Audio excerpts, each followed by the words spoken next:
Kingmakers IAS Academy for UPSC and TNPSC admissions. Call 9442272273. பொதுக்குழு கூட்ட வேண்டும் என்கின்ற சி.வி. சண்முகத்தின் கோரிக்கைக்கு பதிலளித்த அதிமுக பொதுச் செயலாளர் எடப்பாடி பழனிசாமி பேசிதான் இந்த நிலைக்கு வந்துவிட்டோம் என்று பதிலளித்தார். விரைவில் கூட்டம் நடத்தணும், செயற்குழு பொதுக்குழு கூட்டத்தை கூட்டணும் சி.வி. சண்முகம் சொல்றாரு. கடுமையா வார்த்தைகள் நான் தெளிவுபடுத்திட்டேன். இன்றைக்கு அனைத்து இந்திய அண்ணா திராவிட முன்னேற்றத்தில் செயற்குழு 272 பேர், அதில் இவி தான் பேசுவாங்க.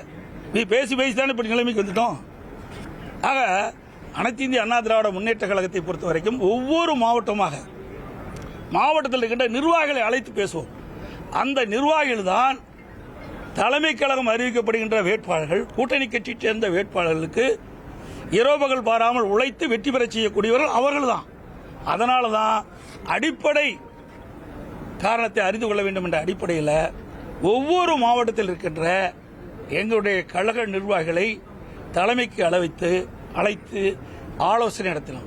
Kingmakers IAS Academy for UPSC and TNPSC admissions. Call 9442272273.